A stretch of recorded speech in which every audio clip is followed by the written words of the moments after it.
All right, here we go. Happy Monday. This is Travis Neville Podcast. I'm Travis Neville. I wrote this book. It's called The Jocelyn Method. You can get it all over the place and all of that stuff. 4 a.m. Monday morning. It's the weather's turning nice here in Michigan. That's a good thing. It was sunny all weekend. It's been warm out. Things are getting nicer. That's for sure. Wanted to update you guys. You remember a few episodes back I talked about reaching out to Russel Hasan, the guy who wrote this essay on forgiveness. I talked about him in the panic attack episode, and I reached out to him, and I got a response. So I've got a conversation going with the guy right now. Super excited to hear where that goes. He was really cool right away. He's like, "Hey man, thanks for liking my shit, basically." I'll answer any questions you have. Most of what I think is already published, but I'm happy to answer any questions. And I run into that thing too. As I'm dating, and I'm talking to somebody on the phone or texting or whatever, and they're asking questions, I'm like, shit, why don't you just go fucking watch my podcast? Or read my book. You'll know all of this preliminary bullshit. So that's where he comes out. I bet he's had that 1,000 times. He probably repeats shit that's in his work over and over again, which I feel like I do that too. Anyway, so what I asked him was had nothing to, well, it does have to do with his work, but hey man, what he and I have in common, we have a lot of stuff in common as far as our thoughts. But one of the main things is that he's got, he's big on self-reliance. I guess that's the wrong way to say it. He sees that what happens in his life it's a result of the decisions that he makes. He's not rely on the government or rely on other people or hope that great luck is going to come his way. So this guy's got a strong locus of control, right? And what I found in my life is that when I talk about that, when somebody's talking about, well, I just haven't had very good luck, and I challenge that person and I'll say, hey, well, fuck, how are you making your luck? What are you doing to improve your situation right now? Are you just sitting back feeling sorry for yourself? I mean, how effective are you in your own life? And I try to be as diplomatic as I can with that shit. Anyway, so what I asked them was, anyway, when I do that with somebody, they generally get offended and pissed off, and they think I'm being an asshole to them, which I'm not trying to be. I'm trying to empower that person, which seems to happen to me a lot.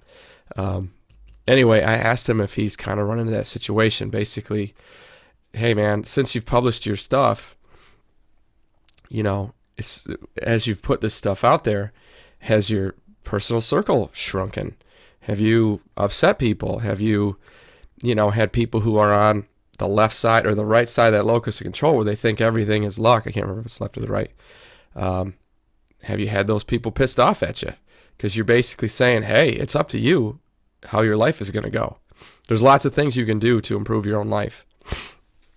And I'm kind of putting words in his mouth there, but that's what I was reading from his stuff. So I asked him that, hey man, has that kind of really ever happened to you? Or do you have a real good circle and they all kind of think how you do? Which I would think would be good in some ways, bad in others. Good because you don't have to deal with any flack, bad because you don't have anybody challenging you. When I look around, my family, they're all liberals, man. They're all unashamed, left-wingers, anti-Republican, anti-Trump, anti all this tons of shit. That's my whole family, no exceptions.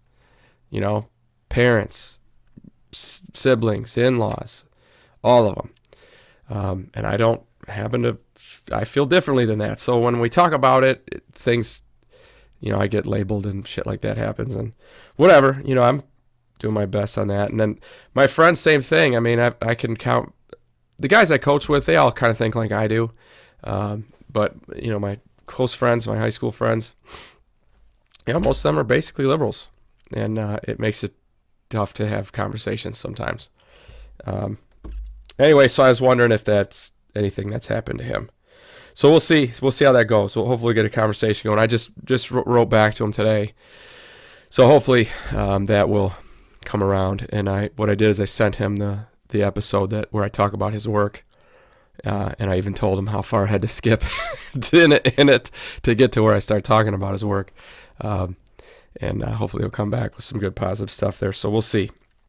So that's update number 1 here, Russel Hasan. Hopefully we can get him going on something, get a good conversation going, maybe get him on the phone. That'd be really cool. Second thing, I have the Rona. You can probably hear it in my voice. It's not, I'm a little bit stuffed up, but it's pretty minor. And that's really what I want to talk about today is, that's one of the things that I have been really clear about. My opinion is that it's the flu. Why the fuck are we crashing our economy? It's 100% political. Like, it's absolutely the two sides fighting each other and using this as leverage and using us, the American people, as pawns, fucking up everything just to fuck with each other, the left and the right in government. That's what's happening. And I unfortunately have a governor here in Michigan who is, extreme left. Like, she's a socialist and a dictator, which is crazy. She'll call herself anti-fascist, but she's basically a fucking fascist. Wants to just control. She likes control for control's sake. We did a podcast about that too. Anyway, like I said, my opinion on that has been that, hey man, it's just the flu. We go back to what I was saying about Russel Hasan. You are in control of your own life. You've got so many things that you can control that will make an impact on this flu and what's going to happen to you and how bad it's going to be and all that stuff. And it's always been my supposition that fucking take care of yourself. Excuse me. Take care of yourself, stay healthy, eat right, keep your stress level low, keep your fucking body weight in check. These are all things that you do that, oh my God, lots of other things in your life are going to be better, including when you get this shit. I was one where, the vaccine started to become available, and because I work at a school and I'm a head coach, I had the opportunity to go take the vaccine pretty early, and I declined. I said, I'm a healthy guy. I'll be fine if I get it. Go give that shot to somebody who needs it. You know what I mean? Somebody who can use it, because I don't need it. And frankly, I don't fucking trust it. Hadn't been long enough that they took them. I don't know. Like, you think about the different vaccines that exist in our world. They've had years and years and years and years and years to become good, and I don't know. Like I said, I'm not one of these I don't trust the government guys. I'm more like just detached from them. You don't really impact me, government. I don't impact you. I'm going to run my life. You do your shit. I'm going to ignore you. Okay. I'm not I don't trust the government, and that's why I didn't want to take the vaccine. But it just didn't. I don't know. It just didn't seem natural to me. Like, fuck. It's the flu. I can handle the flu. It's not that bad. It'll be fine. That's what my thought was. And then I got it, which was, actually, I'll walk you through exactly how it went. So, again, I'm 44 years old, pretty healthy. I've got no pre-existing conditions. I don't have asthma. I've never had any allergies to anything. I work out all the time. I'm like, I'll be fucking fine. And, of course, you hear all these horror stories. Oh, perfectly healthy people are dropping dead. That's what's going around in the media, because you know what? That creates fear, and fear keeps people tuned into the fucking media. Why people don't understand that, it just blows my mind. If they have every reason to make you scared, because it'll keep you watching, which keeps them making money. I don't get why. Anyway, so I had a chance to take it, and I didn't.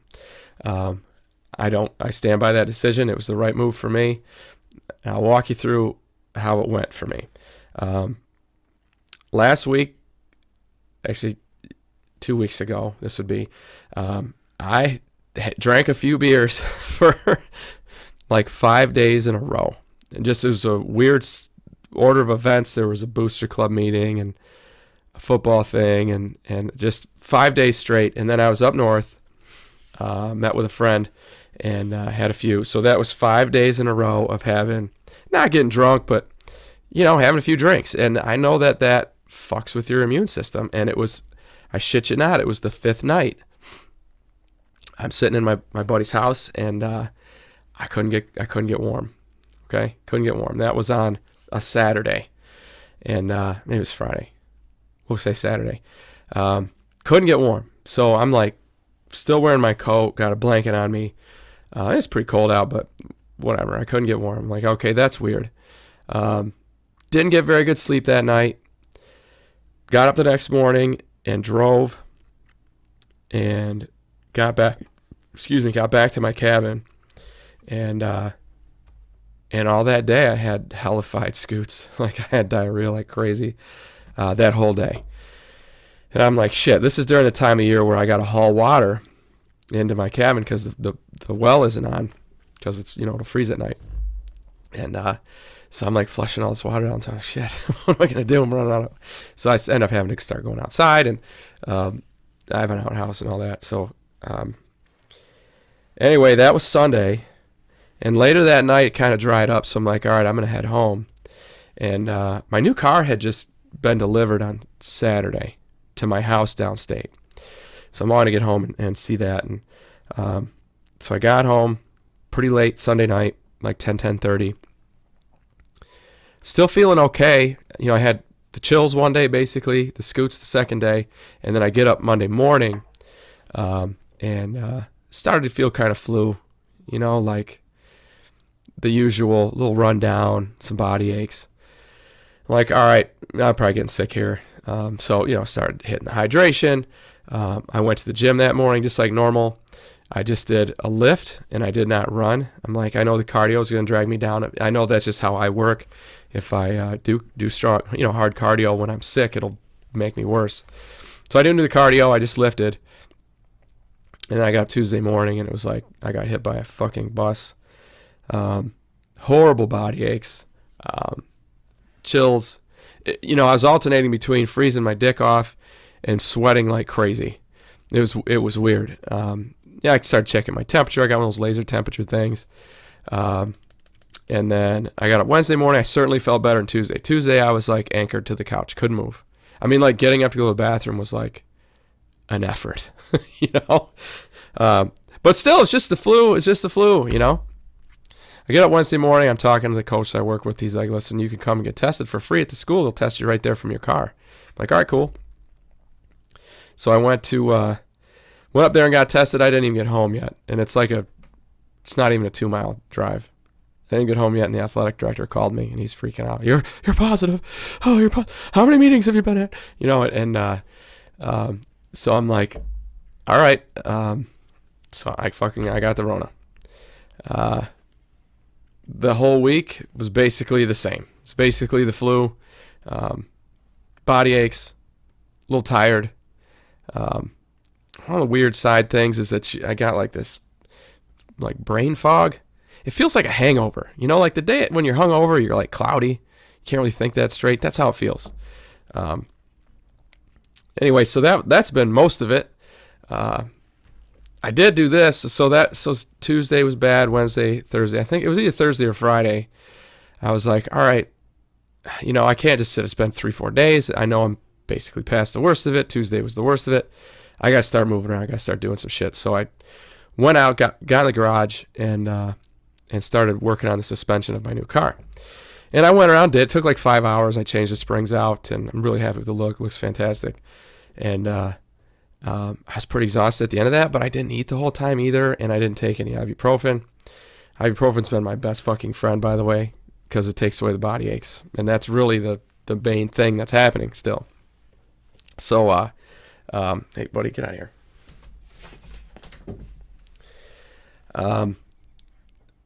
So yeah, that's kind of where I got to where I am. I just have the fucking flu, and mostly like I feel okay now. Like I just a little stuffy in my nose. You can tell my voice is a little screwed up, but it's all right. I mean, it isn't, and it never was the big bad wolf. I'll tell you what, if you're super overweight, or if you have unchecked diabetes or some other issues that you're not dealing with, if your asthma's all fucked up, I mean, there are some people, especially if you're pretty old, Yeah, that's how the world works. I mean, as you get older, as you weaken your body, you're fucking weaker. So you can't deal with shit like this. So fucking take care of yourself and be careful. Like, I think about my parents. You know, my mom's in her late 60s and can't give up the cigarettes. So, yeah, of course she's at risk. You know, my dad's 74, healthy ass guy, thin, like, has his shit together, keeps his stress level low. They'd both probably still be fine. But yeah, I want them to be careful. And they've gone and gotten the vaccinations and they've done all the stuff you're supposed to do. But that's just the bottom. That's how it works. If you don't take care of yourself, then you're going to be at risk. I mean, it's the same stuff I was talking about with Hasan, that, you know, fucking take care of yourself. I mean, you are in control of this in your life. Or at least you were, you know, those 30 or 40 years that you did dumb shit to your body. Well, this is the risk that you played. Sorry, bro. You know, the chickens are coming home to roost on you. You know, and there's a vaccination now, and our borderline socialist government is fucking taking care of everybody. Here's your free money. Here's your vaccination. Oh, you don't have to take care of yourself. Don't worry about that. We'll take care of you. There's your government for you, right? You know, Biden says, put your faith in the government. Put your faith in the government. I don't fucking have any faith in the goddamn government. The day I start doing that, I don't know, man. Move me to fucking North Korea. When I start having faith in the government. You know, and I'm not, like I said, I'm not this conspiracy guy. I'm not, you know, you can't trust the government, all this shit. I think, they do what they're supposed to do. Hey, I look outside and I have a road to drive down. You know, I have infrastructure to utilize. Thanks, government. You know, I didn't do that. Somebody else did that for me, and it was the government. Whether it's your state government or the federal government, up to you. But hey, that's there. I'm excited for that. The government has done awesome things. I'm not anti-government, not at all. But in this case, yeah, it's just the flu. If you are at risk, fucking take care of yourself and hide away. You know, protect yourself. Do what you have to do. But the rest of us, that's been my issue this whole time. The government is making whole sweeping. Like, we're going to close restaurants and businesses, essentially just to protect like 2% of our population that could die from this. You know, 98% of us have to suffer for 2% of the motherfuckers who just aren't prepared or aren't taking care of themselves or aren't protecting themselves, right? My mom and my dad, no matter what the laws were, they'd have done exactly what they're doing. Stayed home. They'd have been careful. They'd have been wearing masks. They'd have been using hand sanitizer, all this shit. That's what they would have done. You look at Sweden. And from the beginning, they're like, hey, you know what? There's a bad flu out there, so, you know, be careful. And that was it. And holy shit, they have some of the lowest rates in the world, you know? But I think in general that's a population that's way more highly educated. They're homogenous. They have their shit together. Like, it's just easier when everybody's kind of the same to kind of put together some guidelines. It's just easier. We don't have that here in the U.S. We got a lot of fucking morons and a lot of helpless motherfuckers, you know. Anyway, that's how it has gone. I am glad in a lot of ways that I was right, that it is just the flu, and it's not that bad. I come off of lockdown today, Monday, which is great. Like, the school told me, hey, you got to be 10 days, which that ends up being Monday.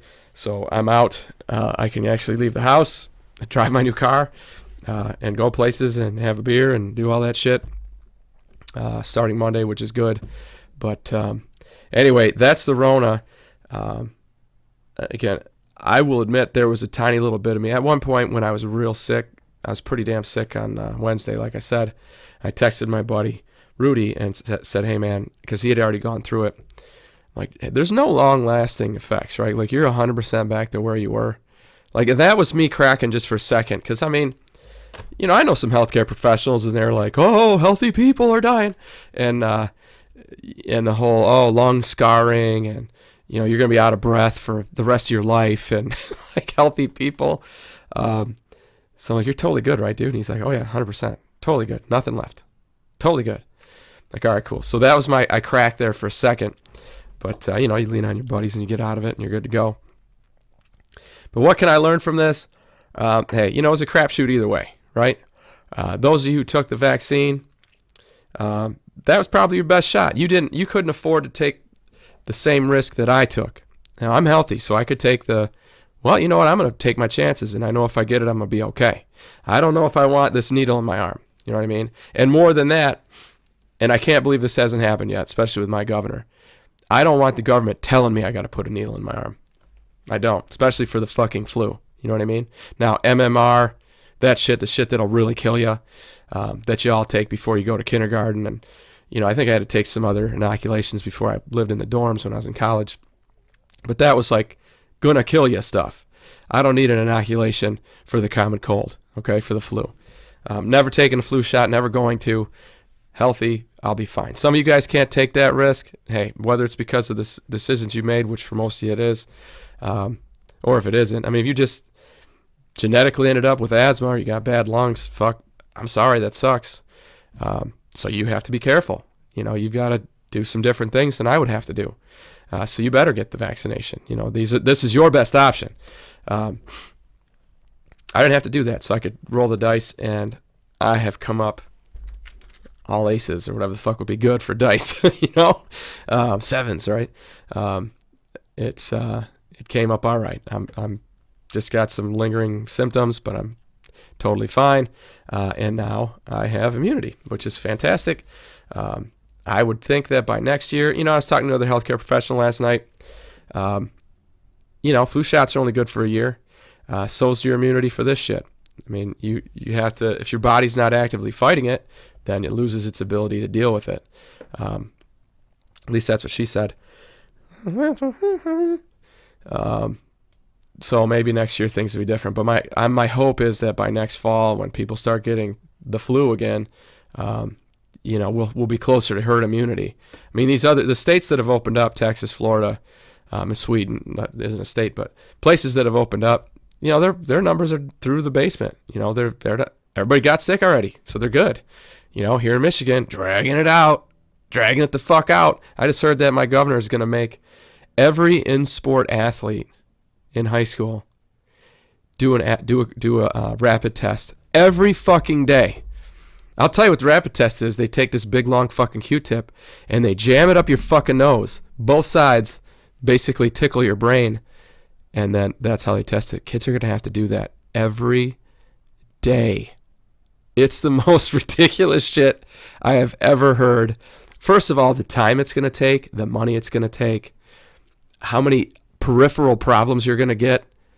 You know what I mean? How many false positives you get with these rapid tests. First of all, what a fucking shit show. And that's definitely her just wanting to be in control. The bottom line is the MHSAA, the governing body for sports in Michigan, they are standing up against her, saying, "Stop shutting us down, you crazy bitch. Stop it." And so she doesn't like anybody defying her, so she's going to make it hard on him. Like the dude in Owasso who wouldn't close his barbershop when she said you had to close all barbershops. She marched down there and took away his fucking barber's license like a fucking asshole because he stood up to her, which I think everyone should be fucking doing. Bars and restaurants from the beginning should have said, "Oh, you can't close us all. Watch this," and should have just fucking stayed open. I will imagine at this point there's got to be some kind of a combined body among, I don't know, hospitality groups, bars and restaurants in Michigan. Somebody has to have united them at this point, and there's got to be some things happening. Because she's still got a curfew out. Like you can't be at any bar or restaurant after 11 p.m. Cause fucking why? Cause diseases really spread after 11. Everybody knows that. As soon as it gets dark out, that's when diseases spread. It just doesn't make any sense. She just wants fucking power. It's just fucking sickening, man. It's sickening. I was down in the last school I taught at was right on the Indiana border, and I still know some people down there. And I was there a few weeks ago, and I'm talking to this buddy of mine, former student, and he's like, "Yeah, dude, it hasn't been too bad down here because we just fucking go to Indiana. Like he can drive 10 minutes, be in Indiana, and go to any bar or restaurant he wants. This is during the heart of the lockdown here in Michigan, and then just come home, you know, because everybody knows diseases don't cross state lines. They don't. I don't know, man. Gretchen Whitmer must have surrounded herself with just fucking sycophants. Just a bunch of people who will kiss her ass and tell her she's right all the time. And that, you have to, if you don't have this in your life, I'd fucking challenge you to do it. You need to have people in your life that challenge you, okay? And I look around, like I told you, my whole family thinks exactly the opposite of, that's not true, not exactly the opposite, but they all think one way, the media way. They think the way the media tells them to, and then I ask them to question that. Like, I try to make up my own mind on that shit, and when I challenge them, when I talk to them, they generally get emotional and shit like that. But you know what? They challenge me too. They challenge me back. And I was talking to my old man, and he's like, I really think you should get the vaccination now that you've been sick. That, first of all, that doesn't make any fucking sense. But then he started talking about the percentages of, like, he said, I'm only 40% immune now that I've had it. like I told you, my dad, he watches MSNBC and he thinks it's real. He gets his shit off of Facebook, thinks that's real. And whatever. But you know what? He's my dad, and he's like, I think you should look into it. You should look further into the vaccination thing. And so I will. I told him, Dad, on your advice, I will. I'll look a little bit more into it, do some research. At this point, I've already had it, so my thought would be anything that would come bad out of the vaccination is probably not going to happen to me since I've already had the sickness. I've got a couple buddies who had it and then got vaccinated. I need to talk to them too, see what the deal is. But anyway, have people around you that challenge you, okay? It's the only way to be great. I've got another close friend says the same thing. I'm a person who challenges him, and I know it. And there's another guy that in the mix who challenges him as well, and he's a person who's in power. And you have to have people like that, and you have to. That's how you make up your own mind. You don't have somebody coming to you and going, "Are you fucking sure, dude? Because I think you sound like a moron." All right. And I'll tell you that my friends, my high school friends, they challenge me like crazy. I mean, it doesn't matter what I do or say. First of all, we make a game out of fucking with each other. That's how you do it. Everybody knows that. That's how dudes work. You give each other shit, try to make jokes, try to get everybody to laugh. So, and they do. They challenge the shit out of me. You know, if I, like these fucking podcasts, I know it, man. When I say these things and I put this stuff out there, they all watch it, and I know they're basically taking notes on shit to fuck with me about. You know what I mean? The stuff that I say, it's going to come back up in the group text. Everybody's going to have a good laugh about it, and that's fucking fine. And that's also a form of challenge. You know, I got to look at that and go, well, now I'm hearing it come from somebody else. How does it sound? Do I still believe it now that I hear somebody else reflecting it back to me, somebody that I trust and love? It's helpful. It's useful. It's a natural thing. You've got to have somebody there to challenge you. And that goes all the way back to what we started with, talking about the conversation I want to have with Russel Hasan. Do you have people in your life who are challenging you? You know, are they pushing you? Are they questioning your statements? Are they questioning your conclusions? Are you, you've got to not constantly reevaluate your stances on things, but you should always be looking at them. You know, when you get a chance to, for sure, something pops up, fuck yeah, think about it. Hey, do I really, now that I have the Rona, do I have the same stance? And then that's that, fuck, I'll take my chances if I get it. I don't want a fucking needle in my arm. Yeah, right now I feel like that was a good move. I mean, yeah, I got the flu. Okay, that's all it's going to be if you take care of yourself. That's it. This and all the shutdown bullshit, it just blows my mind.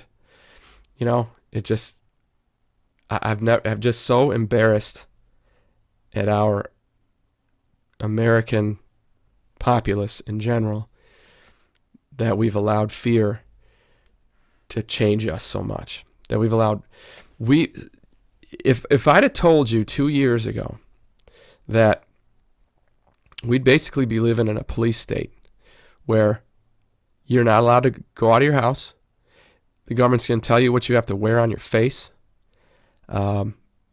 you can't shaking hands is basically dead, I'm still going to do it. That's incredibly important. Look at the oxytocin thing we talked about in the last one.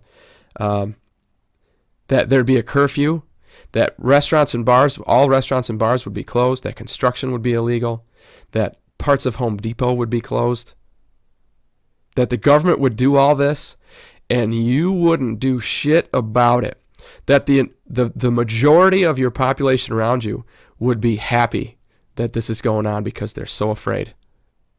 You would have never fucking believed me. You'd have horse laughed me out of your fucking office. That's what would have happened. If I'd have told you this shit was going on over the flu, you'd have lost your mind. But here it is happening. And that's really what I'm afraid of long term. And I'm facing that fear every day, but is that we now are comfortable letting the government take a whole lot of freedom away from us and not doing shit about it. Yeah, that makes me uncomfortable. Because you work for us, motherfucker. You and the government, you fucking work for us. If we don't want it, you're not doing it. I had a buddy tell me, man, I'm proud of her for talking about the governor, for making these difficult decisions, even though it's unpopular. I'm proud of her for making the difficult decisions. Like, motherfucker, popular is what it's about. Okay? If it's unpopular, then you shouldn't be fucking doing it. You work for us. We voted you in. We are your constituents. That means that you do what we say. That's how government is supposed to work. Remember the whole taxation without representation? Yeah, that's, the beginning of our country. Representation is the key. You, as a governor, represent us. So stop doing shit we don't like. That's not how it works. You don't just get up there and you're not our mom, okay? This is not it's not that situation where you're doing what's best for us. We're fucking grown-ups. You know what I mean? Anyway, she's got nobody around her challenging her, obviously. I mean, look around her staff. They're all just sucking her dick, basically. It's too bad. And she's got, every time she calls a state of emergency, it means that the House of Representatives or the Congress, whatever it is, the body that is supposed to balance her out is now completely cut out of the process. Anyway, keep people around you who challenge you. I'll keep you updated on what I hear from Russel Hasan. Super excited about that. Like I said, if I can get him on the phone and interview him here on the show, that'd be fucking great. Interesting guy. I just like to get to know him. And I've got the Rona. By next week, I guarantee you, I'll be fucking fine. Stuffy nose will be gone. The last of the body aches will be gone. I'll be good to go. And nothing to be afraid of out there. As long as you're taking care of yourself, you're going to be fine. That's it. Travis Neville Podcast. Hope you have yourself a great week. One last thing. I would have loved to have gotten more deeply into some academic stuff today. But, like I said, that one of the side things is this Rona is the brain fog. I can't think as clearly as I normally can. So I wouldn't have been doing whatever subject it was justice. Because I can't. I don't have all my tools. So that's kind of why today was a rant. Travis Neville Podcast. I'm Travis Neville. Wrote this book called The Jocelyn Method. You can get it on Audible. You can get it on Amazon, BarnesandNoble.com, Atlantic Publishing Group out of Ocala, Florida. Get it anywhere you want to. This is Travis Neville Podcast. Get your shit together.